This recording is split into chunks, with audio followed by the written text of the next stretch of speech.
আচ্ছা, আসসালামু আলাইকুম। আচ্ছা, তোমরা কি আমার কথা শুনতে পাচ্ছো?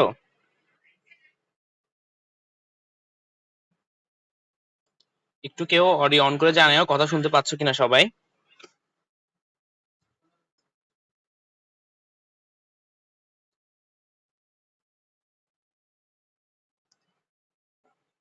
সবাই কি শুনতে পাচ্ছ কথা? সবাই শুনতে পাচ্ছো? আমাকে একটু জানাও।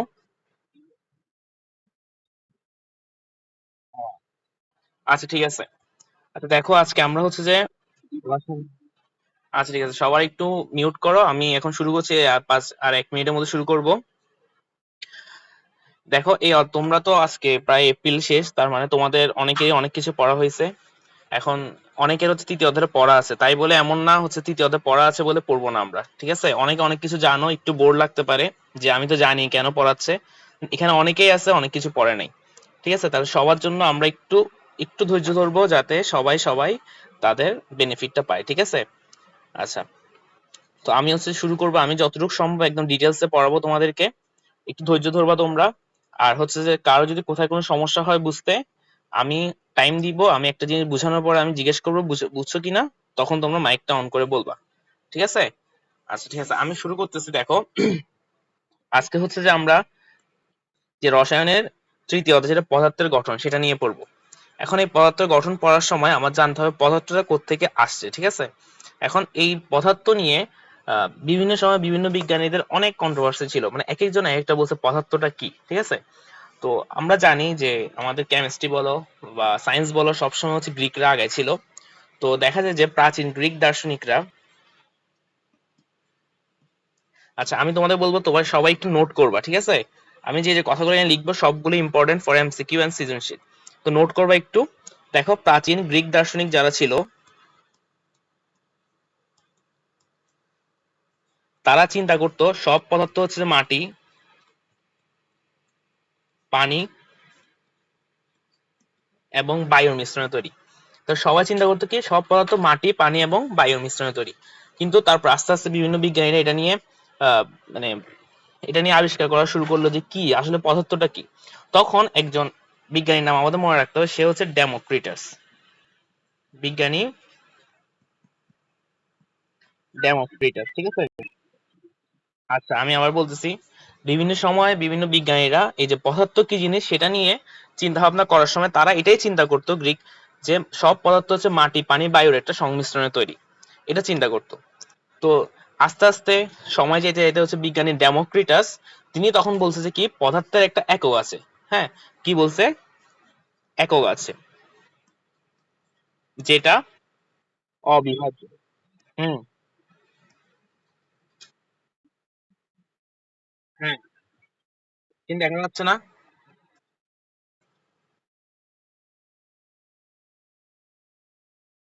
আচ্ছা, ঠিক আছে, আমি স্ক্রিনটা ইয়ার করে আবার শেয়ার দিয়ে দিচ্ছি, সমস্যা নেই।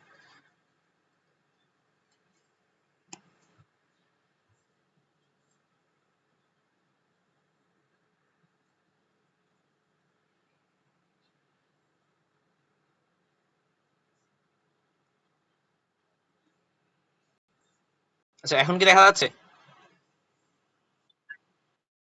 আচ্ছা, ঠিক আছে, আমি লিখতে তাহলে কি বলছি। আচ্ছা, ঠিক আছে। তো বিজ্ঞানী ডেমোক্রিটাস তখন বলছে পদার্থের একটা একক আছে যেটা হচ্ছে কি অবিভাজ্য। যেটা কি অবিভাজ্য, ঠিক আছে? তখন তিনি এটার নাম দেন হচ্ছে যে এই অবিভাজ্য কণাটার নাম দেন অ্যাটম। অবিভাজ্য কণার নাম দেন অ্যাটম। কিন্তু এটার ভিত্তিতে তিনি কোনো প্রমাণ দিতে পারেননি, যার কারণে আস্তে আস্তে এটা কেউ গ্রহণ করেনি, ঠিক আছে? সবশেষে 1803 সালে, এই যে এই কথাগুলো আমি লিখতেছি এগুলো এমসিকিউর জন্য অনেক ইম্পর্টেন্ট, ঠিক আছে? 1803 সালে বিজ্ঞানী হচ্ছে যে ডাল্টন। এই 1803 সালে বিজ্ঞানী ডাল্টন, তিনি কি বলছেন, তিনি বিভিন্ন পরীক্ষা নিরীক্ষা করে তিনি বললেন যে কি পদার্থ অবিভাজ্য কণার সমন্বয়ে তৈরি, মানে ডেমোক্রিটাসে একই কথা বললেন যে পদার্থ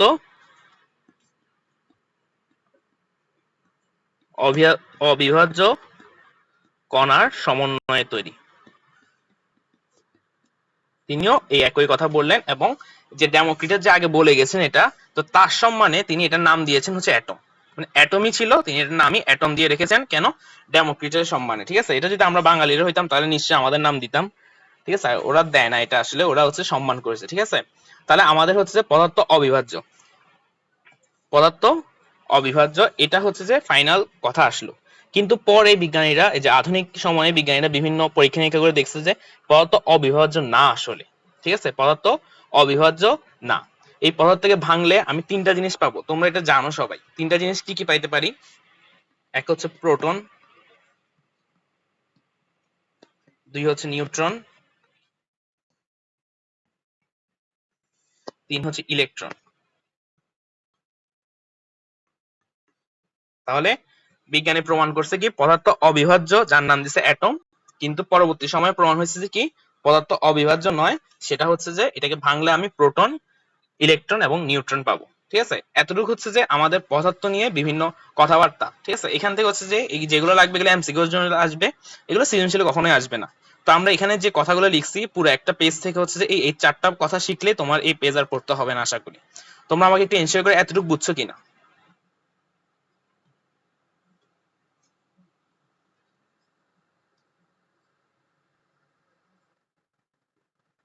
আর তোমরা অবশ্যই হচ্ছে নোট করবা। ঠিক আছে, নোটটা হচ্ছে পরে সাবমিট করতে হবে।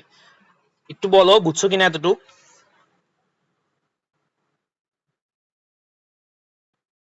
আচ্ছা, উপরেগুলো নোট করে নাও, একটু সাথে সাথে নোট করার চেষ্টা করবে। ঠিক আছে।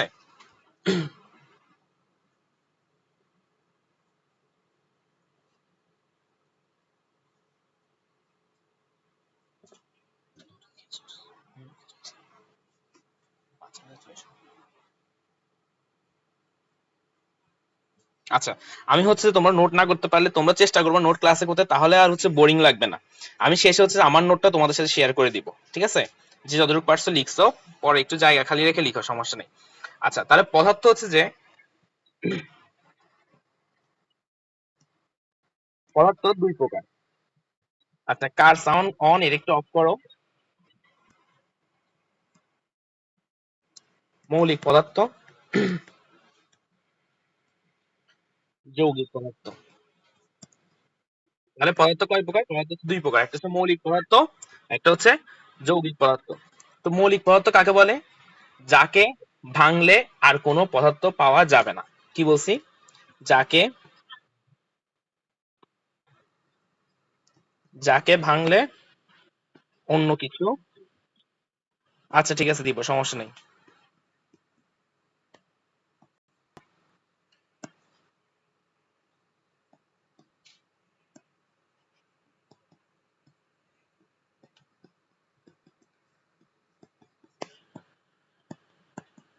আচ্ছা, যে পদার্থকে ভাঙলে হচ্ছে অন্য কোনো পদার্থ পাওয়া যাবে না, ওই পদার্থই পাওয়া যাবে, সেটাকে বলছে হচ্ছে মৌলিক পদার্থ। ঠিক আছে, যেটাকে ভাঙলে ওই পদার্থ ছাড়া অন্য কোনো পদার্থ পাওয়া যাবে না, তাকে বলছে মৌলিক পদার্থ। আর যৌগিক পদার্থ কি? যৌগিক পদার্থ হচ্ছে যে কি একাধিক পদার্থ পাওয়া যাবে,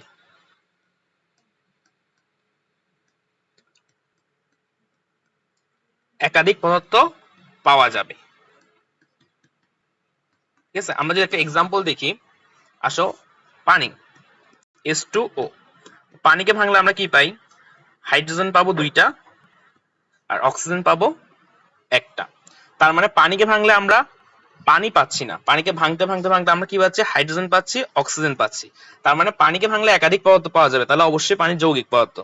আর মৌলিক পদার্থ যেমন ধরো অক্সিজেন নিজে একটা মৌলিক পদার্থ, হাইড্রোজেন সে একটা মৌলিক পদার্থ, কারণ হাইড্রোজেনকে ভাঙলে আমরা হাইড্রোজেনই পাবো। ঠিক আছে, এটা একদম সিম্পল, এটা হচ্ছে বাচ্চাদের পড়ালেখা, একদম বাচ্চাদের, যে মৌলিক পদার্থ কাকে বলে, যৌগিক পদার্থ কাকে বলে। তো আমার এখান থেকে কয়েকটা তথ্য জানতে হবে। ঠিক আছে, তথ্যগুলো হচ্ছে, আমি একটু উপরে যাচ্ছি, আমি পরে সময় দিব, তোমরা একটু সাথে সাথে লেখার চেষ্টা করিও। তথ্যগুলো হচ্ছে যে আমাদের এ পর্যন্ত 118টি মৌলিক পদার্থ আবিষ্কার হয়েছে। এটা, এই প্রশ্নটা, এই প্রশ্নটা অনেকবার বোর্ডে আসছে এই পর্যন্ত, যে মৌলিক পদার্থ এই পর্যন্ত কয়টা আবিষ্কার হয়েছে, এটা অনেকবার আসছে। তো এটা আমাদের জানতে হবে কয়টা, 118টা। 100 এই পর্যন্ত মৌলিক পদার্থ 118টি কি হয়েছে।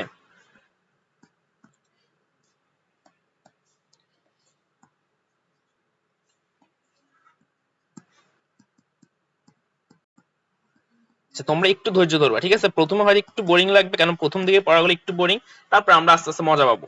ঠিক আছে, আচ্ছা, এ পর্যন্ত 118টি মৌলিক পদার্থ পাওয়া গেছে। এটা আমাদের জানতে হবে। তার মধ্যে জানতে হবে কি, তার মধ্যে 98টা প্রাকৃতিক।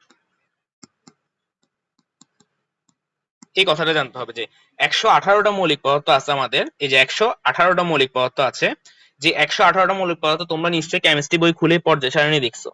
পর্যায় সারণীতে যে 118টা মৌলিক পদার্থ আছে ওগুলাই হচ্ছে যে এই 118টা মৌলিক পদার্থ। তার মধ্যে 98টা মৌলিক পদার্থ হচ্ছে প্রাকৃতিক মৌলিক পদার্থ, ঠিক আছে, মানে প্রকৃতিতে পাওয়া গেছে। আর বাকিগুলা কি, বাকিগুলো হচ্ছে কৃত্রিম। কৃত্রিম হচ্ছে, বাকি সবগুলো হচ্ছে কৃত্রিম, মানে এগুলো হচ্ছে ল্যাবরেটরিতে প্রস্তুত করা হয়েছে, ঠিক আছে।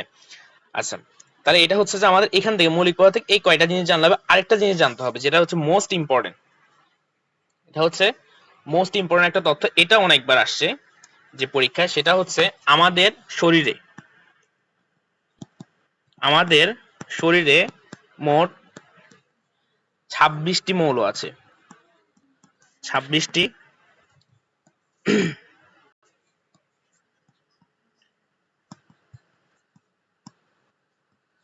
আচ্ছা, এই তথ্যটা আমাদের জানতে হবে। আমাদের শরীরে মোট 26টি মৌল আছে, এটা পরীক্ষা অনেকবার আসছে। আমরা প্রথমে একটু তথ্যগুলো জেনে যাব, তারপর হচ্ছে যে আমি তোমাদের কিছু এমসিকিউ দিব। এই যে ক্লাসে এমসিকিউ দিব, তোমরা সলভ দিবা আমাকে, ঠিক আছে। ক্লাসে দিব, তোমরা ক্লাসে সলভ করে দিবা। ওভাবে আমরা যাবো যে এখান থেকে আমাদের কি এমসিকিউ আসতে পারে দেখবো, ঠিক আছে। তোমরা এতটুকু পর্যন্ত বুঝছো কিনা একটু বলো তো।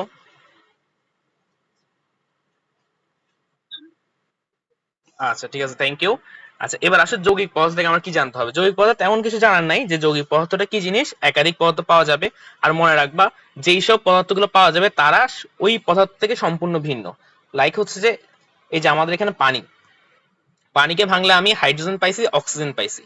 হাইড্রোজেনের ধর্ম পানি থেকে সম্পূর্ণ ভিন্ন, অক্সিজেনের ধর্ম পানি থেকে। হ্যাঁ বলো, অবশ্যই বলো।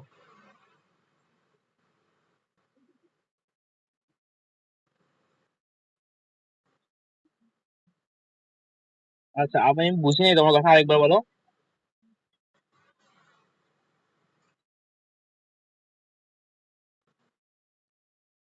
না, 26টি বিদ্যমান মৌল আছে, 26টি।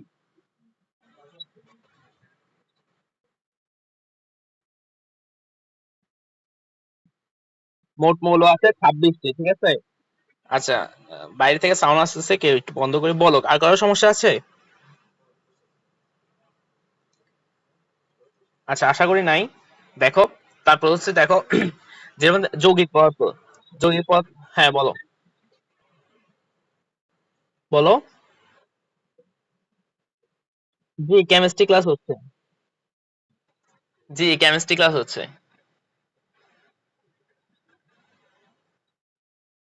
না, আজকে তো কেমিস্ট্রি রুটিন, আজকে কেমিস্ট্রি ছিল। বায়োলজি হচ্ছে যে রুটিনে দেওয়া আছে কোন দিন হবে।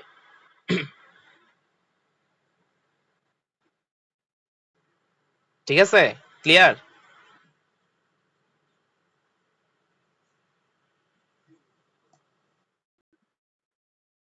আচ্ছা, ঠিক আছে, তোমাদের কোথায় সমস্যা হইলে আমাকে জানাবা। তাহলে এটা হচ্ছে যে আমাদের যৌগিক পদার্থ, ঠিক আছে।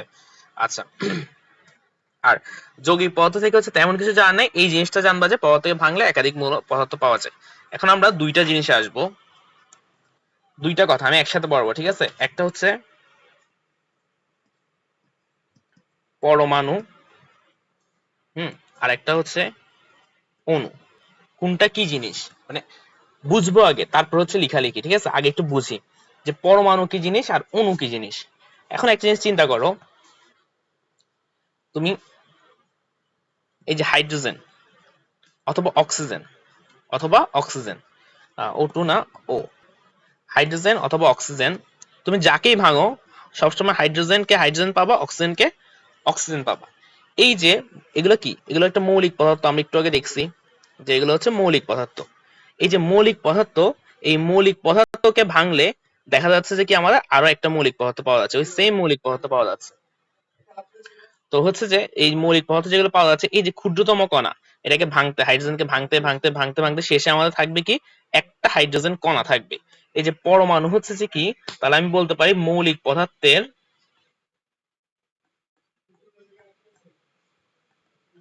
মৌলিক পদার্থের ক্ষুদ্রতম কণা। তাহলে এটা হচ্ছে পরমাণু। তাহলে কি বলছি, মৌলিক পদার্থকে ভাঙলে আমরা কি পাবো, মৌলিক পদার্থই পাবো। ওই মৌলিক পদার্থে ভাঙতে ভাঙতে শেষে যেই কণাটা পাবো, সবচেয়ে ছোট মৌলিক পদার্থ যেটা পাবো সেটা হচ্ছে পরমাণু। তাহলে মৌলিক পদার্থের ক্ষুদ্রতম কণা হচ্ছে পরমাণু। আর অণু কি? অণু ঠিক উল্টাটা। উল্টাটা কি? সেটা হচ্ছে যৌগিক পদার্থের,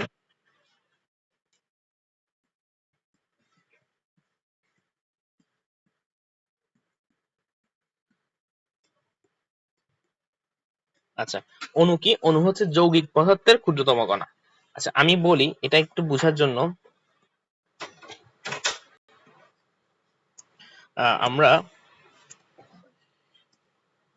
এই যে এখানে আমরা পানি নিলাম, ঠিক আছে?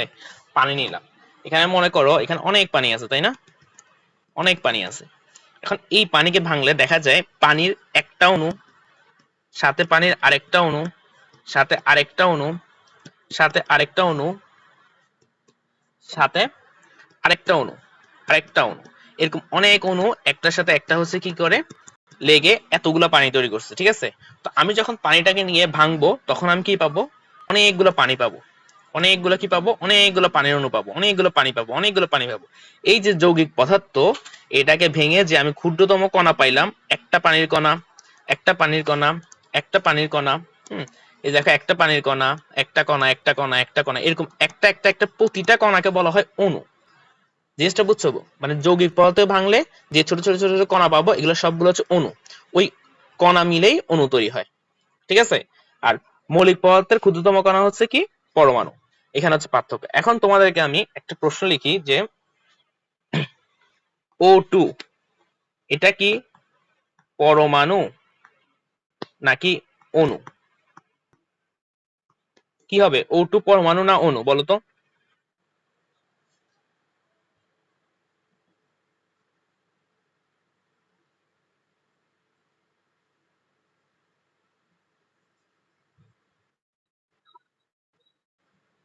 হ্যাঁ, O2 পরমাণু না অণু?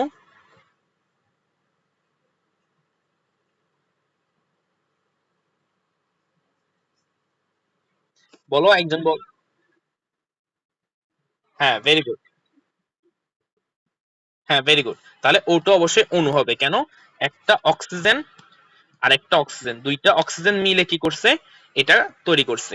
এখন এই যে অক্সিজেন গুলা, এই এই অক্সিজেন এটা হচ্ছে পরমাণু, আর এই অক্সিজেন এটা হচ্ছে পরমাণু, ঠিক আছে? কিন্তু দুইটা অক্সিজেন মিলে যে অক্সিজেন গ্যাস তৈরি করেছে, মানে O2, এটা হচ্ছে গ্যাস, সেটা হচ্ছে অণু। জিনিসটা বুঝছো? তাহলে দুইটা পরমাণু মিলে একটা অণু তৈরি করেছে। এমন হচ্ছে মৌলিক পদার্থ। হ্যাঁ, হ্যাঁ ভেরি গুড। তাহলে পরমাণু আর অণু দুইটা পার্থক্য বুঝছো? পরমাণু হচ্ছে মৌলিক পদার্থের ক্ষুদ্রতম কণা, অণু হচ্ছে যৌগিক পদার্থের ক্ষুদ্রতম কণা। এখানে হচ্ছে যে এটা একটু বুঝছো, এতটুকু বুঝছো কিনা সবাই বলো? আচ্ছা ঠিক আছে, তাহলে আমি সামনে আগাই দিচ্ছি, ঠিক আছে? কারো কি কোনো প্রশ্ন আছে? হ্যাঁ বলো। আচ্ছা প্রশ্ন নাই। আচ্ছা তারপরে আসো আমরা আগাই দিচ্ছি। আচ্ছা তোমরা আমাকে বলো, তোমরা সবাই কি পর্যায় সারণী দেখছো? আচ্ছা, আচ্ছা হ্যাঁ, এই যে পর্যায় সারণীতে যতগুলো 100, কতটা 118টা মৌল, হ্যাঁ, এই 118টা মৌলকে যেভাবে লিখছে, যেমন ধর ফার্স্টে যে হাইড্রোজেন এখান দিয়ে লিখলো, এখান দিয়ে হিলিয়াম লিখলো, হ্যাঁ, তারপর হচ্ছে লিথিয়াম, এই টাইপের, তারপর এই পাশে নিয়ে, হ্যাঁ এই পাশে এখান দিয়ে আছে আর্গন আছে, তারপর হচ্ছে ক্রিপ্টন, জ্যানন, এইভাবে নিয়ন, নিয়ন আর্গন ক্রিপ্টন জ্যানন এভাবে আছে, ঠিক আছে? হ্যাঁ, তো এই যে পর্যায় সারণীতে মৌলগুলো যেভাবে দেখা যায়, মানে যেভাবে দেখি আমরা যে যেভাবে মানে, যেমন ধরো মৌল পর্যায় সারণীতে কিন্তু O2 থাকে না, পর্যায় সারণীতে কি থাকে? ও থাকে। O2 থাকে না, ও থাকে, তাই না? এই যে পর্যায় সারণীতে যে পর্যায় সারণীতে যেগুলো দেখা যায় এগুলো হচ্ছে প্রতীক, ঠিক আছে? প্রতীক কি? তাহলে আমরা দুইটা জিনিস শিখবো এখান থেকে, একটা হচ্ছে প্রতীক আর আরেকটা শিখবো সংকেত। প্রতীক শিখবো আর সংকেত শিখবো, ঠিক আছে? আচ্ছা তাহলে প্রতীকটা কি? প্রতীক হচ্ছে একদম শর্টকাট আমরা বুঝার জন্য, আর কিছুই না, যে পর্যায় সারণীতে যেভাবে দেখা যায় মৌলগুলাকে, ওগুলো হচ্ছে প্রতীক। আর সংকেত কি? তুমি একটা জিনিস বানাইলা, পর্যায় সারণী মৌলগুলা দিয়ে একটা জিনিস বানাইলা, সেটা যেভাবে লিখবা সেটা হচ্ছে সংকেত।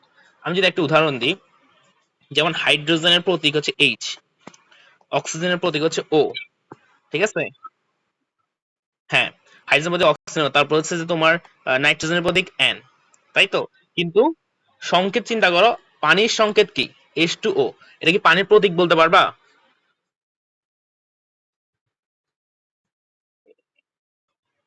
এটা কিন্তু প্রতীক বলা যাবে না, এটা হচ্ছে সংকেত। মানে যৌগিক পদার্থের সংকেত হবে, মৌলিক পদার্থের প্রতীক হবে। শর্টকাট হচ্ছে এটা যে মৌলিক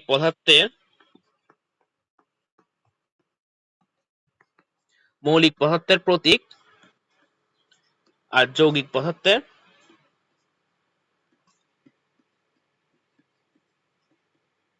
সংকেত। ঠিক আছে? মৌলিক পদার্থের প্রতীক আর যৌগিক পদার্থের হচ্ছে সংকেত। বুঝতে পারছো যে যৌগিক পদার্থেরই সংকেত বলবা। সংকেত আবার তুমি এটাকে বলতে পারবা না। আমি যদি বলি তোমাকে হঠাৎ করে বললাম আমি ম্যাগনেসিয়াম, হ্যাঁ ম্যাগনেসিয়ামের সংকেত কত কোনটা, অথবা তোমাকে বললাম আমি হচ্ছে যে ক্লোরিন, ক্লোরিনের সংকেত, ক্লোরিনের প্রতীক কি, ক্লোরিনের প্রতীক কোনটা? তো ক্লোরিনের প্রতীক তুমি তোমরাই বলো ক্লোরিনের প্রতীক কোনটা হবে, এটা না এটা, এক নাকি দুই? হ্যাঁ, ক্লোরিনের প্রতীক হবে এক। আর হ্যাঁ, ক্লোরিনের প্রতীক হবে এক, কারণ এটা হচ্ছে মৌলিক পদার্থ। হ্যাঁ, সংকেত হবে দুই, ক্লোরিন গ্যাসের সংকেত, এটা হচ্ছে গ্যাস। ঠিক আছে? এটাই হচ্ছে পার্থক্য, যে প্রতীক হচ্ছে যে মৌলিক পদার্থের যেভাবে আমরা প্রকাশ করব সেটা হচ্ছে প্রতীক, আর সংকেত হচ্ছে কি যৌগিক পদার্থকে যেভাবে প্রকাশ করব সেটাকে বলে সংকেত। ঠিক আছে? আচ্ছা, তাহলে আমরা একটু কাকে বলে যদি লিখে ফেলি নোট করার জন্য, সেটা হচ্ছে কি লিখবো, মৌলের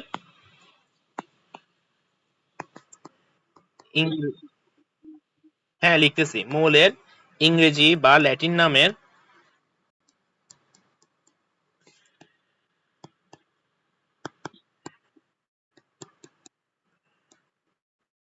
মৌলের ইংরেজি বা ল্যাটিন নামের সংক্ষিপ্ত রূপকে প্রতীক বলে।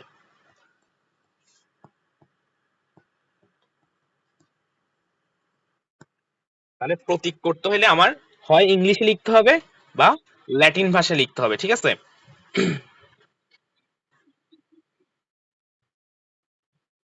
হ্যাঁ, হ্যাঁ, হ্যাঁ, ভেরি গুড।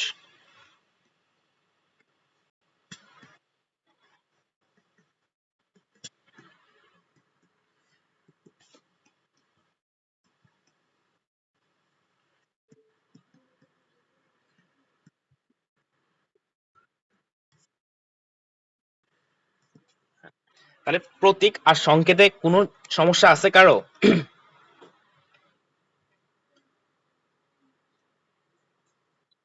আচ্ছা, তোমরা আগের গুলো কি নোট করেছো?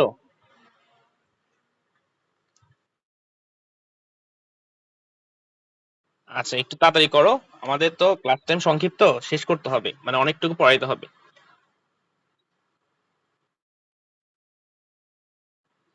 আচ্ছা, তাহলে আমরা এখন একটা টেস্ট দেখবো, ঠিক আছে? মানে তোমরা কতটুকু ক্লাসে মনোযোগ দিচ্ছ সেটা হচ্ছে, সবাই উত্তর দিবা। সেটা হচ্ছে যে আমার একটা প্রশ্ন, এটার উত্তর বলো। এক নাম্বার উত্তর হচ্ছে 26। আচ্ছা, এটা একটা বোর্ড কোশ্চেন, এটা একটা বোর্ড কোশ্চেন, তার মানে তুমি বোর্ড কোশ্চেনে এক নাম্বার পেয়ে গেছো একটা ক্লাসের 20 মিনিট করে। ঠিক আছে? এটা একটা বোর্ড কোশ্চেন। ঠিক আছে?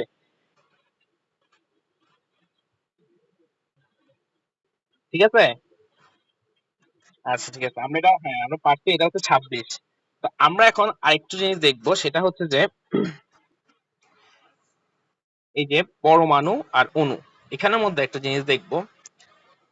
আচ্ছা, তোমরা আমাকে বলবা, মনে করো এটা হচ্ছে সোডিয়াম কার্বনেটের সংকেত হচ্ছে এটা, সোডিয়াম কার্বনেট, এটা একটা যৌগিক পদার্থ, এটা একটা যৌগিক পদার্থ। তাহলে অবশ্যই ওর কি থাকবে, অণু থাকবে। তাহলে এই, হ্যাঁ, সোডিয়াম কার্বনেট অণুতে, আমি যদি বলি সোডিয়াম কার্বনেট অণুতে পরমাণু কয়টি, পরমাণু কয়টি বলতে পারবে? সোডিয়াম কার্বনেট অণুতে পরমাণু কয়টি? আচ্ছা, একজন বলছে 3টি, আর আচ্ছা একজন বলছে 5টি, 4টি, একজন বলছে 7। আচ্ছা, একজন বলছে 7টি। আচ্ছা এখন, আচ্ছা, তো ছয় কেউ বলবা না, আমি বলতেছি ছয়টি। দেখি, সোডিয়াম হচ্ছে দুইটা, কার্বন হচ্ছে একটা, অক্সিজেন হচ্ছে তিনটা। তাহলে কয়টা হয়েছে? ছয়টা। আচ্ছা, আমি যেটা বলছি সেটা ঠিক আছে, ঠিক আছে, ঠিক আছে। তাহলে এভাবে হচ্ছে যে আমাদের বোর্ডে প্রশ্ন আসে যে একটা অণু দিয়ে একটা দিয়ে দিবে, সংকেত দিয়ে দিবে, সেটা দিয়ে বলবে যে এটাতে পরমাণুর সংখ্যা কতটি, এটাতে পরমাণুর সংখ্যা কতটি। আচ্ছা, হ্যাঁ, ছয়টি। তাহলে আমরা আরেকটা প্রশ্ন দেখি, দেখি এটা তোমরা পারো কিনা। এখানে দেখো, যে বলছে অ্যালুমিনিয়াম নাইট্রেটের একটি অণুতে কতটি পরমাণু আছে। দেখি এটা বলতো।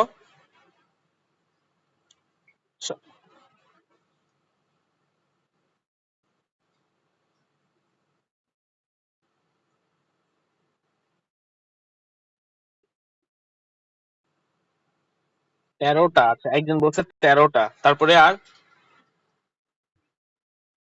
9টা। আচ্ছা, সবাই একটা একটা করে বলো, সমস্যা নেই। আর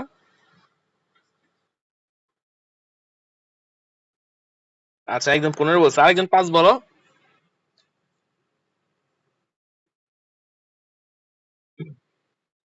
কয়টা হবে?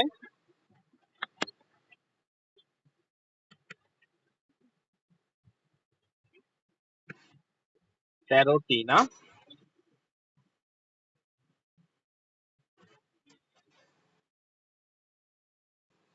আচ্ছা, 13টি কেমনে কেউ বলতে পারবা?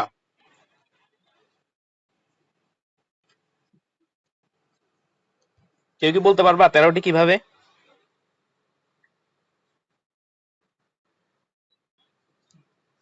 আচ্ছা, কেউ তো 5 বললা না, 5টা তো রাগ করবে, তোমরা কেউ বলো নাই, তাহলে 5টা আমিই বলি, ঠিক আছে। আচ্ছা, 13টি কিভাবে একটু দেখি আমরা, ঠিক আছে। 13টি কেমনে বা 9টি কেমনে বা 13টি 5টি কেমনে হয় দেখি একটু। সেটা হচ্ছে অ্যালুমিনিয়াম নাইট্রেটের সংকেতটা আমার জানতে হবে। এখন বলবা যে সংকেত তো আমরা পারি না। সংকেত পারবা আস্তে আস্তে, যে এখন আমরা তৃতীয় অধ্যায় আছে, আমরা যখন পঞ্চম অধ্যায়ে যাব তখন হচ্ছে আমরা মোটামুটি সব সংকেত শিখে যাব, ঠিক আছে, সময় নিতে হবে। তো এরকম প্রশ্ন তোমার নিশ্চয়ই বোর্ড পরীক্ষা তোমার আসবে কখন, তোমার সব অধ্যায় শেষ হলে তারপরেই। এটা একটা বোর্ড কোশ্চেন। তো আমরা একটু দেখবো কিভাবে করা যায়। অ্যালুমিনিয়াম, অ্যালুমিনিয়াম সংকেত হচ্ছে এল, ঠিক আছে। আর হচ্ছে নাইট্রেট, এটা আমরা পঞ্চম অধ্যায়ে পড়বো। নাইট্রেট, হ্যাঁ, না, NO3 মাইনাস, নাইট্রেটের সংকেত হচ্ছে NO3 মাইনাস। তাহলে আমরা কি, আমাদের নিয়ম, হ্যাঁ, আমাদের নিয়ম কি, নিয়ম হচ্ছে যে দুইটা বসিয়ে দেওয়া, আর কিছুই না। না না, এটা হচ্ছে আমাদের পঞ্চম অধ্যায় পড়বো না, এটা হচ্ছে যে একটা যৌগমূলক, এগুলো পর্যায় সারণী থাকে না, আমরা যখন পঞ্চম অধ্যায়ে যাবো তখন এই জিনিসগুলো পড়বো। তো এখন একটু বলে রাখি যেহেতু আসছে, ঠিক আছে। দেখো, অ্যালুমিনিয়ামকে লিখলাম, নাইট্রেটকে পাশাপাশি লিখলাম। এখন দেখা যাচ্ছে অ্যালুমিনিয়ামের যোজনী হচ্ছে তোমার এক, এই যে এখানে যে -1 আছে, তাহলে এটাকে, যেই যৌগমূলক গুলোতে প্লাস থাকে ওইটাকে আমরা যোজনী হিসাবে ধরে নিতে পারি। আর এটা একটা নিয়ম যে একজনের যোজনী আরেকজনের নিচে বসে, মানে নাইট্রেটের যোজনী বসবে অ্যালুমিনিয়ামের নিচে, অ্যালুমিনিয়ামের যোজনী বসবে নাইট্রেটের নিচে। আর আমরা জানি অ্যালুমিনিয়ামের যোজনী হচ্ছে 3, তাহলে আমি একটু লিখে দিই, অ্যালুমিনিয়ামের যোজনী হচ্ছে 3, ঠিক আছে। আর নাইট্রেট, নাইট্রেট যোজনীতে আমরা দেখলাম যেগুলো চার্জ আছে এগুলো তো সহজ, নাইট্রেট যোজনী হচ্ছে 1। তাহলে অ্যালুমিনিয়ামেরটা বসবে, এই যে অ্যালুমিনিয়ামটা বসবে নাইট্রেটের নিচে, নাইট্রেটটা বসবে অ্যালুমিনিয়ামের নিচে। তো অ্যালুমিনিয়াম, হ্যাঁ, অ্যালুমিনিয়াম হচ্ছে 3, তাহলে এটা বসবে 3টা এখানে। আর নাইট্রেট হচ্ছে 1, 1টা বসবে এখানে, ঠিক আছে।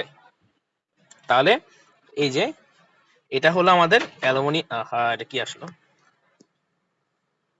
আচ্ছা, আচ্ছা, এটা হচ্ছে যে আমাদের অ্যালুমিনিয়াম নাইট্রেটের সংকেত। এখন দেখো অ্যালুমিনিয়াম নাইট্রেটের সংকেত আমরা দেখি, অ্যালুমিনিয়াম কয়টা, একটা।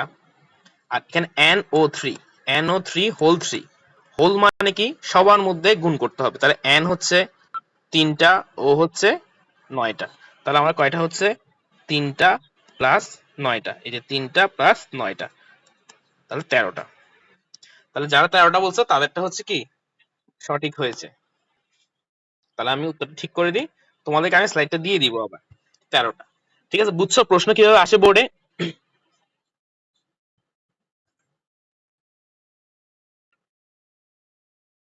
সবাই বুঝছো, এটা বুঝছো কিনা বলো। হ্যাঁ, অবশ্যই যাবে, দেখো আমি বলতেছি। আমাদের হচ্ছে অ্যালুমিনিয়াম নাইট্রেট, আমার এটার সংকেতটা বের করতে হবে। তো এটা সংকেত আমরা যখন পঞ্চম অধ্যায়ে যাবো এগুলো এমনিই বুঝবো, ঠিক আছে, আস্তে আস্তে। তো আজকে আসছে যেহেতু আমি একটু বলি, অ্যালুমিনিয়ামের সংকেত হচ্ছে Al, অ্যালুমিনিয়াম, আর নাইট্রেটের সংকেত NO3 মাইনাস, ঠিক আছে। এখন দেখো, নাইট্রেটের যোজনী যেহেতু -1 আছে, তাহলে নাইট্রেটের যোজনী অবশ্যই 1 হবে, আর অ্যালুমিনিয়ামের যোজনী আমরা জানি 3। আর আমাদের নিয়ম হচ্ছে একটার যোজনী আরেকজনের নিচে বসে, তাহলে নাইট্রেটের যোজনী হচ্ছে 1, সে বসবে অ্যালুমিনিয়ামের নিচে। আর অ্যালুমিনিয়াম, জি, আবার বলো কি বলছো?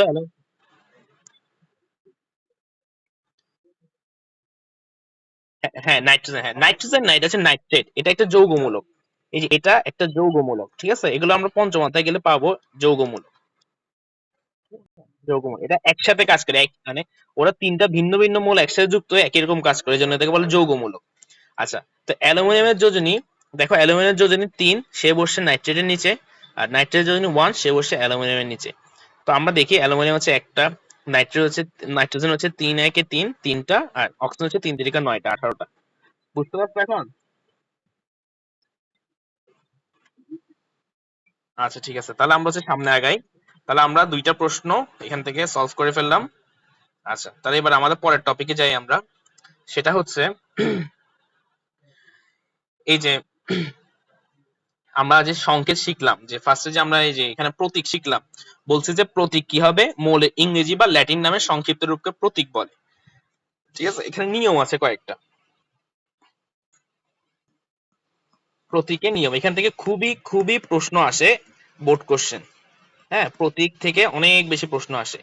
প্রতীক লেখার নিয়ম, সেটা হচ্ছে প্রথম নিয়ম 1 নাম্বার, সেটা হচ্ছে ইংরেজি হবে অথবা ল্যাটিন হবে। ইংরেজি হবে অথবা ল্যাটিন হবে। 2 নাম্বার, প্রথম অক্ষর, প্রথম অক্ষর দিয়ে হবে, অবশ্যই প্রথম অক্ষরটা হবে ক্যাপিটাল লেটার, ঠিক আছে। আচ্ছা, এখন কোনো কারণে মনে করো, আচ্ছা একটা উদাহরণ দিয়ে যায়, যেমন ধরো সাদিয়া, হ্যাঁ, আরেকটা হচ্ছে, আর কি বলা যায়, একটা নাম বলো, এস দিয়ে আরেকটা নাম কি হয়, সুহান, ঠিক আছে। দেখা যাচ্ছে ওরও এস দিয়ে শুরু, এরও এস দিয়ে শুরু, তখন আমরা কি করব? যদি এমন কিছু হয় দুইজনে একই ওয়ার্ড দিয়ে শুরু, তখন হচ্ছে যে একটা ইয়ে দিচ্ছে আমাদেরকে কি, যদি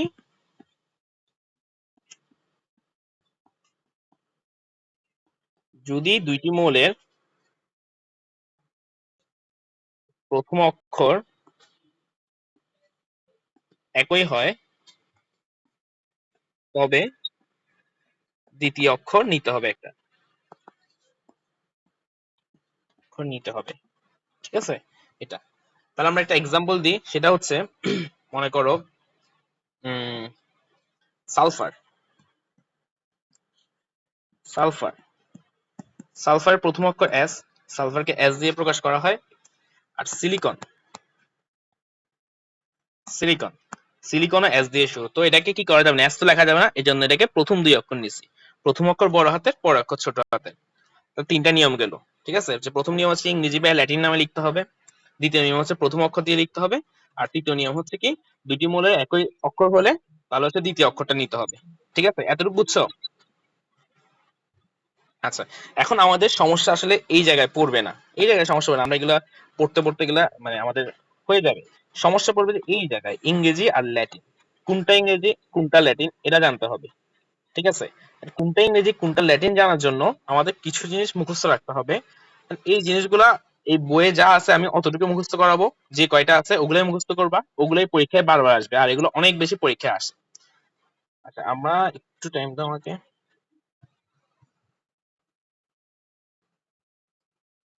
তোমাদের জন্য আরো আরো অনেক প্রশ্ন আছে আমার কাছে, আমি আস্তে আস্তে প্রশ্নগুলো করাবো।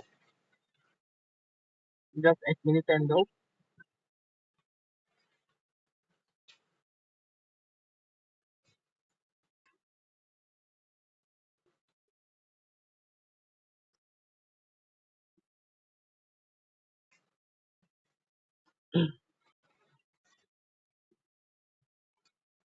আচ্ছা ঠিক আছে, তারপর আমরা আসো এখানে একটু দেখি।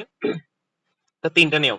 এখন কয়েকটা মুখস্থ রাখতে হবে আমাদের, যেমন আচ্ছা প্রথমে আমরা ইংলিশ, যেগুলো ইংলিশ গুলো তো আমরা পারবো, ইংলিশ গুলো নিয়ে সমস্যা নেই, তাও কয়েকটা দেখি তোমাদের বই যেগুলো আছে শুধু সেগুলো দেখাবো আমি। এক নাম্বার, কার্বন। কার্বনকে আমরা কি দিয়ে প্রকাশ করি? সি দিয়ে। এটা একদম তাড়াতাড়ি যাবো, এটা বইয়ে আছে তোমাদের, ঠিক আছে। দুই নম্বর হচ্ছে ক্লোরাইড। এই যে কার্বন সি হওয়ার পরে ক্লোরাইডকে কি করছি? সি এল দিছি। আহা কি হলো এটা, কার্বন সি হওয়ার পরে ক্লোরাইডকে আমি সি এল দিব, কেন? দুইটা অক্ষর মিলে গেছে, ঠিক আছে। তারপর হচ্ছে ধরো, হ্যাঁ, এই যে ক্যালসিয়াম। ক্যালসিয়াম দেখো, ক্যালসিয়াম ও সি, তখন কি করছে? সি এ দিয়ে করে দিছে, ঠিক আছে। আচ্ছা, তারপর হচ্ছে যেমন আরো দিই, কোবাল্ট। হ্যাঁ, ক্রোমিয়াম আছে, কোবাল্ট। কোবাল্টও মিলে গেছে, এই জন্য এটাকে সিও, কোবাল্ট।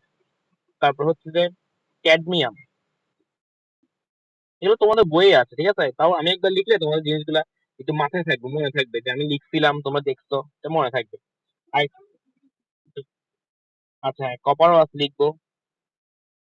ক্রোমিয়াম, ক্রোমিয়াম হচ্ছে সিআর। আমি কপার এখন লিখবো না, তার কারণ হচ্ছে যে এগুলো হচ্ছে যে আমি লিখতেছি ইংরেজি নামগুলো, ঠিক আছে। এটা এখানে যা আছে সব হচ্ছে ইংরেজি নাম। কপার কিন্তু ইংলিশ নাম না, এটা হচ্ছে ল্যাটিন নাম, ঠিক আছে, এটা জানো তোমরা। আচ্ছা, তাহলে আমরা এখানে কয়েকটা দেখলাম, যে ছয়টা দেখলাম, তোমাদের বই ছয়টা আছে। আরো আছে, যে তোমরা পজিশন খুললেই দেখবে যে 118টা সবই তো কোনো না কোনো ইংলিশ, কোনোটা হচ্ছে কি ল্যাটিন নাম।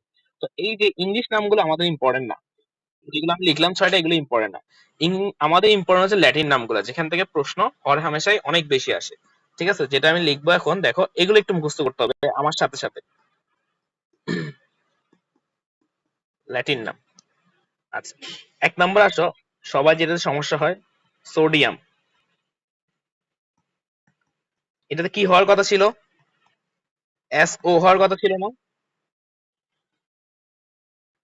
কিন্তু এটা এস ও হবে না। কেন এস ও হবে না? কারণ এটা সোডিয়াম, ইংলিশ থেকে আসে না, এটা আসছে যে ল্যাটিন থেকে। ল্যাটিন নাম হচ্ছে ন্যাট্রিয়াম, ন্যাট্রিয়াম। তাই সোডিয়ামের সংকেত হচ্ছে Na, ঠিক আছে। আচ্ছা, দুই নাম্বার আসি আমরা। দুই নাম্বার হচ্ছে কপার। এই যেটা তোমরা এতক্ষণ বলতেছো কপার, এই কপার, কপার কি হওয়ার কথা ছিল আমার? সিও হওয়ার কথা।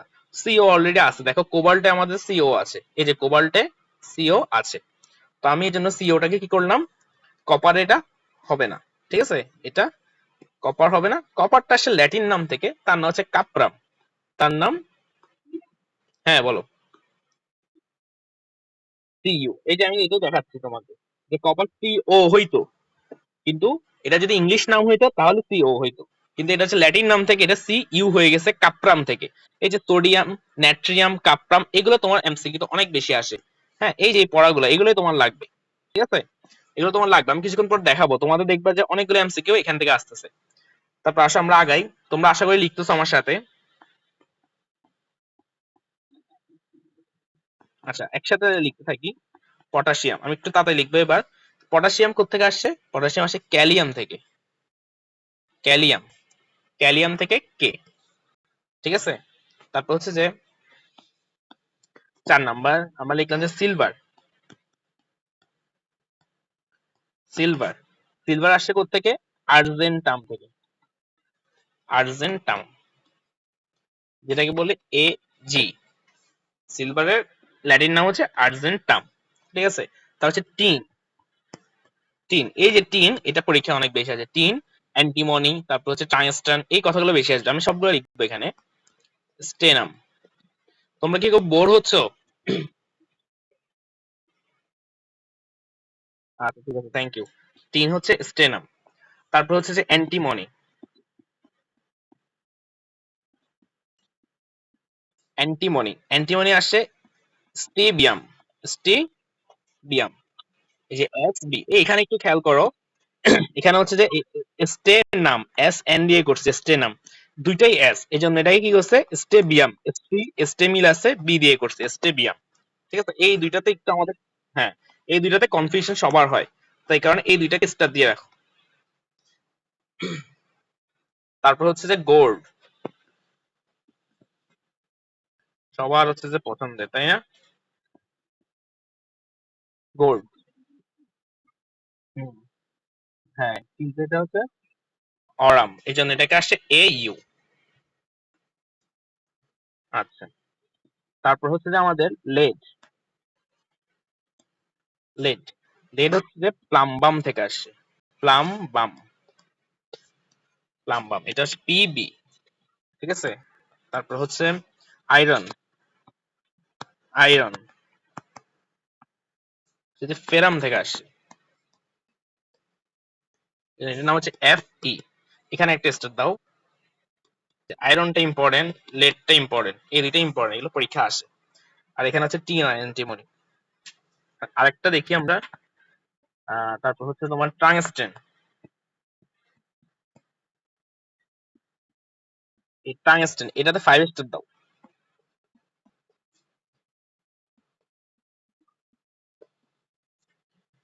টাংস্টেন ওলফ্রাম থেকে আসছে, ওলফ্রাম ডাব্লিউ। এটাতে 5 স্টার দাও, মানে যতগুলো স্টার দিতে পারো, যতগুলো দেওয়া যায় দাও। এটা পরীক্ষায় অনেক অনেক অনেকবার আসছে, যে একবার আসে টাংস্টেনের সংকেত কি ডাব্লিউ, আর একবার আসে টাংস্টেনকে কি বলা হয় ল্যাটিন ভাষায়, ওলফ্রাম। ঠিক আছে, এটা অনেক বেশি আসে। আর একটা হচ্ছে মার্কারি।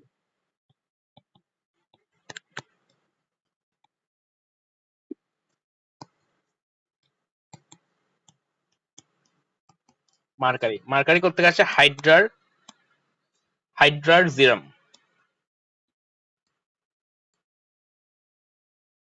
হাইড্রার জিরাম এখান থেকে আসছে এইচ জি।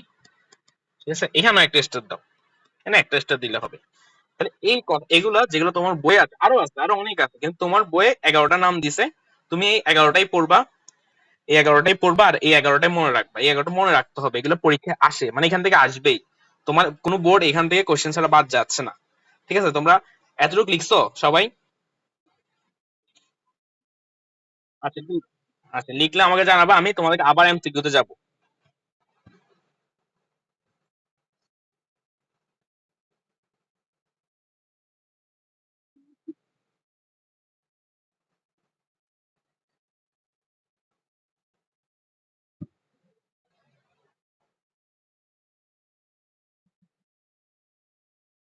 রেগুলার, হ্যাঁ রেগুলার রাত রাত 10টা বাজে হবে। হচ্ছে যে তোমাদের 6 দিনই হবে সপ্তাহে।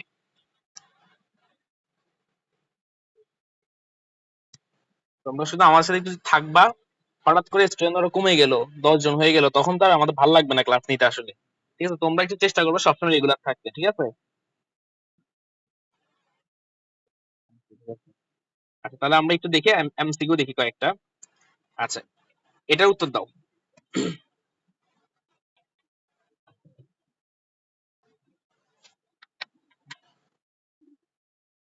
আচ্ছা, কে পটাশিয়াম কে কোত্থেকে আসছে বলতো দেখি। হ্যাঁ, ল্যাটিন। হ্যাঁ, এই তো নামটা কি? নামটা কি পটাশিয়ামের ল্যাটিন নাম? ক্যালিয়াম। আচ্ছা, ভেরি গুড, ভেরি গুড। আচ্ছা, ঠিক আছে। আচ্ছা, এটা বলো দেখি। হ্যাঁ, গৃহীত, গৃহীত মানে নেওয়া হয়েছে কোত্থেকে।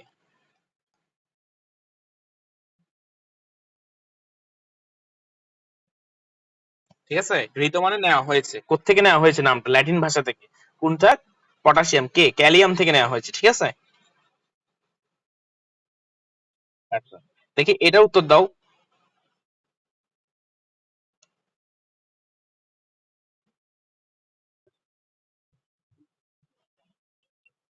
স্টেবিয়াম, আচ্ছা। আমি বলে স্টেনাম না স্টেডিয়াম, 4 নাম্বার। আচ্ছা, ঠিক আছে, তোমরা দেখবা না আগে। আচ্ছা, তোমরা তোমাদের আগেরটা দেখবা না, তোমরা আমাকে বলো এটা কিসের সঙ্গে। 1 নাম্বারটা। 3, ভেরি গুড। দেখে দেখিও না কিন্তু। আচ্ছা, ওলফ্রাম, ওলফ্রাম কিসের সঙ্গে? ট্রাংস্টেন, আচ্ছা ট্রাংস্টেন, ভেরি গুড। এগুলো কিন্তু সব বোর্ড করছে, তোমরা বোর্ডে কিন্তু নাম্বার পাচ্ছ। ঠিক আছে, অরাম। অরাম হচ্ছে গোল, ভেরি গুড। আর স্টেডিয়াম? অ্যান্টিমনি, তাই না? অ্যান্টিমনি মাত্র যে আনসার দিচ্ছে। অ্যান্টিমনি, আচ্ছা ভেরি গুড। ঠিক আছে, আমাদের এরকম। আচ্ছা, তাহলে এই যে এটা উত্তরটাই মাত্র বলে ফেলছি, বলতো দেখি। ডাব্লিউ। এই যে দেখছো এগুলো পরীক্ষা আসছে থেকে 6 নম্বর, ভেরি গুড। আচ্ছা তাহলে এখান থেকে বলো এসডি, এসডি কিসের সংকেত?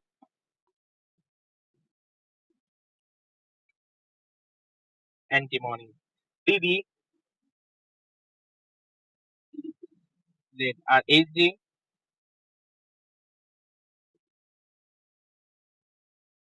মার্কারি হচ্ছে এইচজি, ঠিক আছে।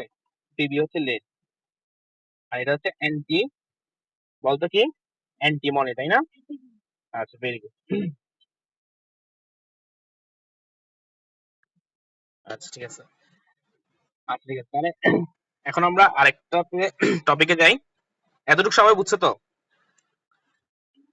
আচ্ছা ঠিক আছে, আশা করি বুঝছো এতটুকু। আচ্ছা লিখো। দাঁড়াও।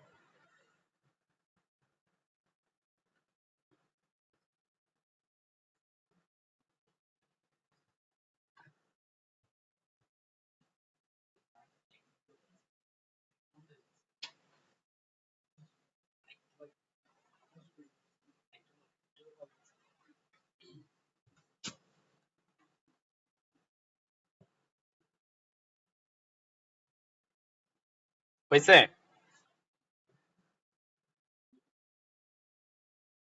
আচ্ছা ঠিক আছে, না তোমাদের একজন বললো লিখা বাকি, ওই জন্য রাখলাম। আচ্ছা তারপর হচ্ছে যে আমরা এই জায়গায়, এই জায়গায় না, এই জায়গায় না, এই জায়গায়, এই জায়গায় add করি। আচ্ছা ঠিক আছে। আচ্ছা এটা পরে হচ্ছে যে আমরা দেখি এই যে আজকে লাস্ট টপিক, ঠিক আছে, লাস্ট টপিক দেখবো, কয়েকটা এমসিকিউ সলভ করবো, তারপরে শেষ।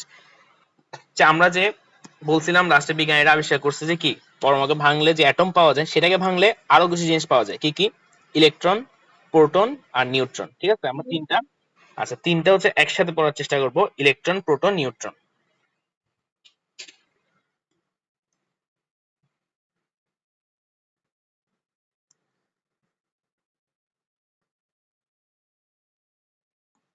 আচ্ছা থাকে এটা এভাবে না দিই, লিখি আমরা ইলেকট্রন, প্রোটন, নিউট্রন, ঠিক আছে। আচ্ছা এবার আসো, প্রথম হচ্ছে যে একটা পরমাণু যদি দেখি, পরমাণু জিনিসটা এমন থাকে,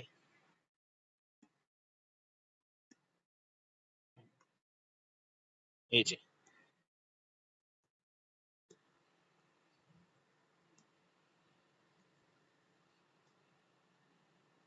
এমন এমন টাইপের কিছু থাকে, তার মাঝখানে দুইটা জিনিস থাকে, ঠিক আছে।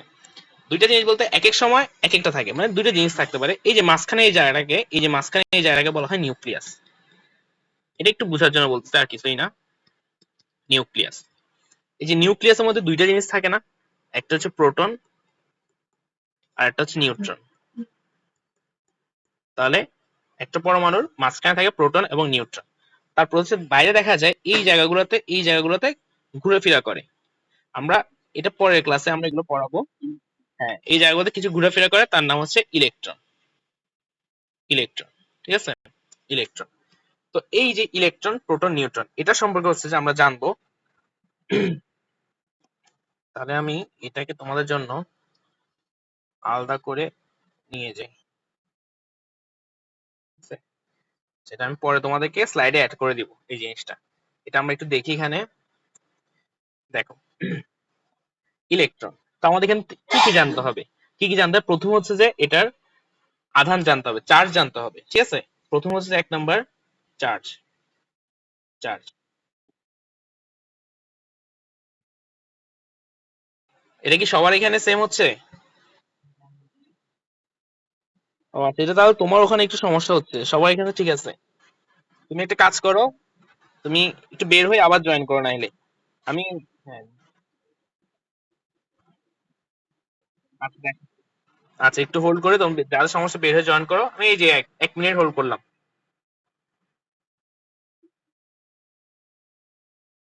আচ্ছা এটা হচ্ছে নেটের সমস্যা, আমার এখান থেকে আমি আরেকটা মোবাইলে চেক করতেছি, ঠিক আছে সবগুলা। ওইটা তোমাদের ওখানে নেট সমস্যা করতেছে মাঝে মধ্যে আর কি। অনলাইন ক্লাস একটু হবেই।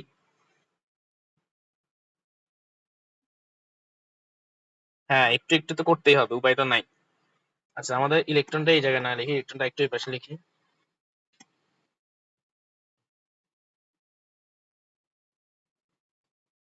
ইলেকট্রন।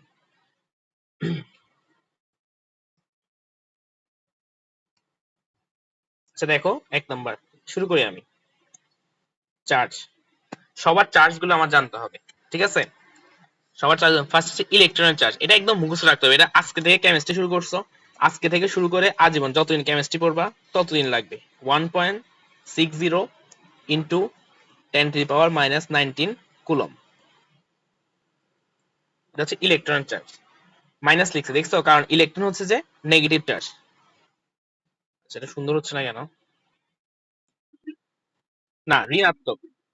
ঋণাত্মক, ইলেকট্রন হচ্ছে ঋণাত্মক, ঠিক আছে? হ্যাঁ, ঋণাত্মক চার্জ, নেগেটিভ, এর জন্য তার আগে মাইনাস দিছি। আর প্রোটন, প্রোটনের চার্জ হচ্ছে যে তোমার মানে পজিটিভ। ঠিক ইলেকট্রনের চার্জ যা, প্রোটনের চার্জও তা, কিন্তু শুধু কি চেঞ্জ, পজিটিভ। প্রোটন হচ্ছে প্লাস 1.60 ইন্টু, হ্যাঁ, ঋণাত্মক। হ্যাঁ, চার্জ কিন্তু সেম, 1.60 ইন্টু 10⁻19। আর নিউট্রন, সে বেচারা হচ্ছে কি নিউট্রাল। নিউট্রন হচ্ছে একদম নিউট্রাল, তার কিছুই নেই, চার্জই নেই, গরিব, ঠিক আছে? নিউট্রন চার্জ হচ্ছে 0। হ্যাঁ বলো।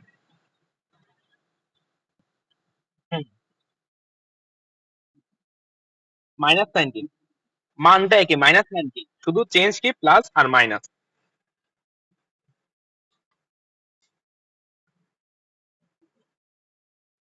আচ্ছা ঠিক আছে, এবার হচ্ছে আমার জানতে হবে ভর।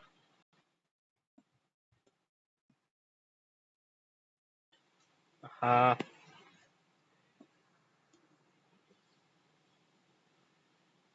ভরটা জানতে হবে, ঠিক আছে?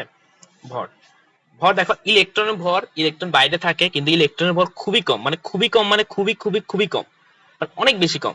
সেটার একটা ইয়ে আছে, যেমন ধরো প্রোটনের ভর যা, প্রোটনের ভর যা, তাকে যদি আমি 1840 দিয়ে ভাগ করি, যেটা হবে সেটা হবে ইলেকট্রনের ভর।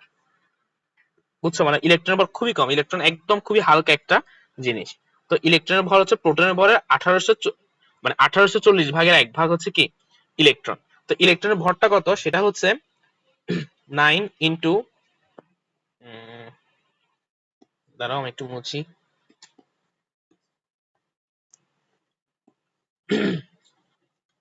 9 × 10⁻28 গ্রাম।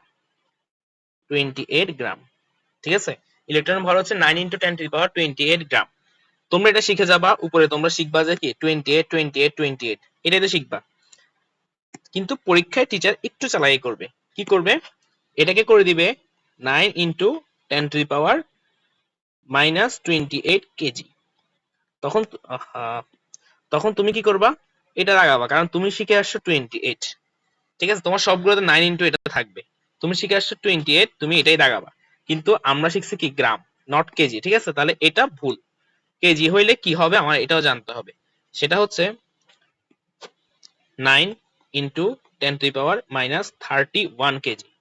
শুধু ইলেকট্রনের ক্ষেত্রে এই ঝামেলাটা করে, ঠিক আছে? তাহলে এটা জানলাম আমরা ইলেকট্রনের ভর। আর প্রোটনের ভর কত? প্রোটনের ভর দেখলাম যে প্রোটন আর নিউট্রনের ভর, তারা মাঝখানে দুজন একসাথে থাকে, তাদের ভর সেম, কিছুটা 19-20। কতটুকু 19-20 দেখো, 1.673 ইন্টু 10⁻⁻24 গ্রাম। এটা হচ্ছে প্রোটনের ভর। এটাকে সেম ভাবে কেজিতে করতে পারে, কি করবে, কেজিতে করলে 24 এর জায়গায় তুমি 24 এর সাথে 3 যোগ করো, যা হবে তা 27, ঠিক আছে? 1.673 ইন্টু 10⁻⁻27 কেজি হবে। আর নিউট্রনের হচ্ছে যে সেম 1 পয়েন্ট, আচ্ছা নিউট্রনটা আমি এটা দিয়ে দেখি, নিউট্রনটা হচ্ছে 1.675, সামান্য বেশি, ইন্টু 10⁻⁻24 গ্রাম। সব একই, শুধু সামান্য একটু বেশি। তাহলে আমার দুইটা গেল, চার্জ গেল, ভর গেল। এই দুইটা জিনিস একদম মুখস্থ, ঠিক আছে? এটা কোনো মানে ভুল করা যাবেই না, ঠিক আছে? আচ্ছা এবার একটু ইয়ে দেখবো আমরা, সেটা হচ্ছে আপেক্ষিক আদান।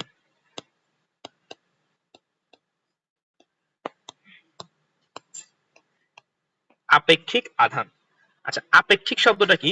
আপেক্ষিক শব্দটা দিয়ে বোঝা হচ্ছে তুলনা করা, মানে একজনের সাথে তুলনা করা। তো আমাদের এখানে চার্জ কার শূন্য? চার্জ হচ্ছে নিউট্রনের শূন্য। নিউট্রনের চার্জ হচ্ছে শূন্য, ঠিক আছে? নিউট্রনের চার্জ শূন্য। এখন নিউট্রনের চার্জ যদি শূন্য হয়, মনে কর ধরে নিলাম নিউট্রনের চার্জ হচ্ছে শূন্য, তাহলে আপেক্ষিক আধান মানে আমরা হচ্ছে নিউট্রনের সাথে সবাইকে তুলনা করব। নিউট্রনের চার্জ শূন্য হইলে ইলেকট্রনটা দেখা যায় মাইনাসের দিকে যাচ্ছে, তাহলে আপেক্ষিক আধান ধরলাম -1, আর প্রোটনেরটা হচ্ছে প্লাসের দিকে যাচ্ছে প্লাস, তাই এটা ধরলাম +1। ঠিক আছে, +1। এই যে আপেক্ষিকতা, মানে আপেক্ষিক মানে একজনের সাথে তুলনা করা, কার সাথে তুলনা করলাম? নিউট্রনের সাথে। নিউট্রনের চার্জ হচ্ছে শূন্য, আধান হচ্ছে শূন্য, বা চার্জ হচ্ছে শূন্য, আধান মানে চার্জ, ঠিক আছে, চার্জ হচ্ছে শূন্য, ওর সাথে তুলনা করে, নিউট্রনের সাথে তুলনা করে আমি প্রোটনকে লিখলাম +1, আর তাহলে ইয়া হবে কি, ইলেকট্রন হবে -1, কারণ ইলেকট্রন ঋণাত্মক, এটা আমরা জানি। আচ্ছা আচ্ছা, এবার হলো আরেকটা জিনিস জানবো, সেটা হচ্ছে, হ্যাঁ, আচ্ছা, এটা আবার রিপিট করি। এটা হচ্ছে আপেক্ষিক আধান। আপেক্ষিক শব্দটাতে কি বোঝায়? আপেক্ষিক দিয়ে বোঝায় হচ্ছে তোমার কারোর সাথে তুলনা করা। তো এখানে জিরো হচ্ছে নিউট্রন, ঠিক আছে, নিউট্রন হচ্ছে জিরো, তাহলে আমি এই নিউট্রনের সাথে হচ্ছে সবাইকে তুলনা করব। দেখা যায় নিউট্রন জিরো, মাইনাস হচ্ছে ইলেকট্রন, কারণ ইলেকট্রনের চার্জ দেখো মাইনাস, আর প্রোটনের চার্জ পজিটিভ প্লাস। তাই আমি কি করছি, আপেক্ষিক তুলনা করতে যাই, নিউট্রনের সাথে তুলনা করে দেখলাম নিউট্রন যদি জিরো হয়, তাহলে আমি প্রোটনকে বলতে পারি +1, ইলেকট্রনকে বলতে পারি -1। এটাই জাস্ট একটু মনে রাখবা, ঠিক আছে, আশা করি বুঝছো। তারপর হচ্ছে যে আমাদের 4, আপেক্ষিক আধান শিখছি, তাহলে আপেক্ষিক ভর শিখতে হবে। আপেক্ষিক ভর, আচ্ছা, এখানে ওই যে বললাম ইলেকট্রনের ভর হচ্ছে খুবই ক্ষুদ্র, মানে ক্ষুদ্র মানে অনেক ক্ষুদ্র, ছোট ছোট অনেক ছোট, ঠিক আছে, যার কারণে এত ছোট হওয়ার কারণে ইলেকট্রনের আপেক্ষিক ভরকে আমি শূন্য ধরে নিতে পারি, মানে এত কম আপেক্ষিক ভরকে শূন্য ধরবে। একটা ভর আছে, এটা এত কম, এটাকে আমি কত ধরলাম? শূন্য ধরলাম, ঠিক আছে। শূন্য ধরলে প্রোটনের একটা ভর থাকে, নিউট্রনের ভর থাকে, ইলেকট্রনের সাথে প্রোটন আর নিউট্রনের ভরকে তুলনা করলে প্রোটনের ভরকে বলতে পারি আমি 1, আর নিউট্রনের ভরকে বলতে পারি 1। এই যে এই চারটা জিনিস তোমার এখান থেকে লাগবে, ঠিক আছে। আরেকটা জিনিস লাগতে পারে, সেটা হচ্ছে যে কি দ্বারা প্রকাশ করি, ঠিক আছে, সিম্পল যে প্রকাশ, যে ইলেকট্রনকে আমি এখানে লিখি, যে ইলেকট্রনকে আমি দ্বারা প্রকাশ করি, প্রোটনকে পি দ্বারা প্রকাশ করি, নিউট্রনকে এন দ্বারা প্রকাশ করি। এই এতটুকু, এই হচ্ছে যে আমাদের আজকে ক্লাস। আমি কয়েকটা এমসিকিউ সলভ করাবো, তারপরে শেষ। এখন বলো এতটুকু বুঝছো কিনা? আচ্ছা ঠিক আছে, আচ্ছা ঠিক আছে, তাহলে আচ্ছা আমরা কিছু, হ্যাঁ, কিছু এমসিকিউ দেখি, তারপর হচ্ছে যে আমরা শেষ করে দিই। আচ্ছা আচ্ছা, এই জায়গাটা তোমাদেরকে হচ্ছে যে পড়ায় নেই, এই জায়গাটা আমি আজকে জিজ্ঞেস করবো না, এটা কালকে দেখাবো। আহ, আচ্ছা, এইটা বলো,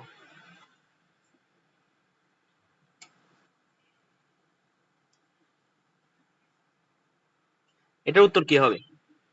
আধান শূন্য। ক হবে, তাই না? হ্যাঁ, ক হবে। কেন? আধান শূন্য মানে নিউট্রনের হচ্ছে চার্জ নাই, ইলেকট্রনের চার্জ নেগেটিভ, প্রোটনের চার্জ পজিটিভ, কিন্তু নিউট্রনের চার্জ জিরো, তাহলে ক হবে।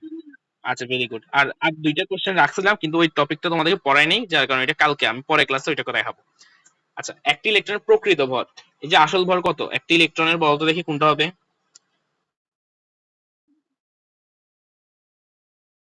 মাইনাস, এটা এটা আচ্ছা, ঘোড়ার ঘ, আচ্ছা, হ্যাঁ, 28 গ্রাম হবে, ঠিক আছে, 28 গ্রাম। আচ্ছা, এখন আমি বলি, হ্যাঁ, 4 নাম্বার। এখন আমি তোমাকে এখানে করলাম কি, এখানে করলাম 31 কেজি বানাই দিলাম, আর এটা হচ্ছে যে 28, তো 31, আচ্ছা, হ্যাঁ, এখানে এখন কোনটা উত্তর হবে?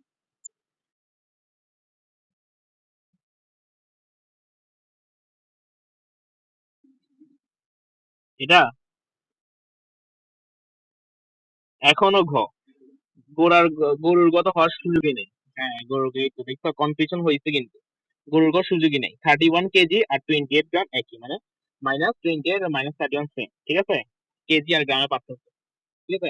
ঠিক আছে, হ্যাঁ হ্যাঁ হ্যাঁ, ঠিক খেলাইছে। আজকে হচ্ছে ঠিক আছে এতটুকু।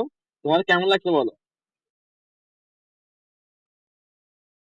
আচ্ছা ঠিক আছে, তোমাদের এখন ছোট্ট কাজ, আচ্ছা ছোট কাজ হচ্ছে যে তোমরা তোমরা কি করবা, তোমরা হচ্ছে যে নোট করবা, নোট করবা, নোটের উপরে লিখবা যে ফেসবুকে, আমাদের যে ফেসবুক গ্রুপ আছে, ওখানে সবাই একটু নোটের ছবি তুলে শেয়ার করবা, মানে পোস্ট করবা।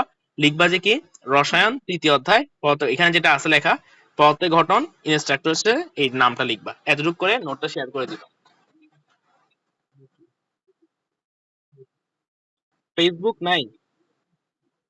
ফেসবুক আচ্ছা একটু ফাইন কথা বলবেন, শুনো।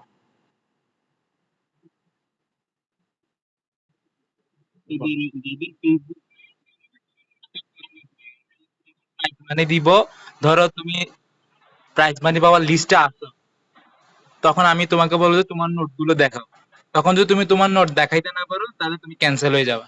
যাদের ফেসবুক নাই তারা চেষ্টা করবে একটা ফেক আইডি খুলে চালাইতে পারে। যদি যাদের একজন একান্ত সমস্যা, যে ফ্যামিলিতে সমস্যা হবে, তাদের সমাধান হচ্ছে যে তুমি নোটটা করে রেখে দিবা।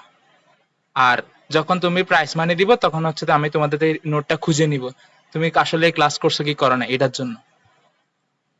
আচ্ছা ঠিক আছে, আরেকটা হচ্ছে যাদের ফেসবুক, চেষ্টা করবা যাদের ফেসবুক আছে তারা ইচ্ছু আমাদের গ্রুপগুলোতে দিতে। কি হবে দেখো, তোমাদের নোটগুলো দেখে আরেকজন ইন্সপায়ার হবে একটু পড়তে, ঠিক আছে? তোমরা আরেকজনকে হেল্প করবা, ঠিক আছে? বুঝছো জিনিসটা? হ্যাঁ, তোমাদের যাদের আছে, আমার সবার কাছে হচ্ছে রিকোয়েস্ট, যাদের আছে সবাই নোটটা পোস্ট করবা। হ্যাঁ বলো। আচ্ছা, ক্লাসে কিছুক্ষণ পরে আমরা আপলোড দিয়ে দিব, ফেসবুকে দিব অথবা টেলিগ্রাম গ্রুপ যেখানে দেয়া দিয়ে দিব, সমস্যা নাই। আচ্ছা ঠিক আছে, ঠিক আছে, ঠিক আছে। সবগুলাই তো আমি তোমাদেরকে পিডিএফ তে দিয়ে দিব, আমার যেখানে লিখাইছে সব দিয়ে দিব তোমাদেরকে। রেকর্ডের ক্লাসও দিব, নোটের পিডিএফও দিয়ে দিব। ঠিক আছে, ঠিক আছে, আল্লাহ হাফেজ।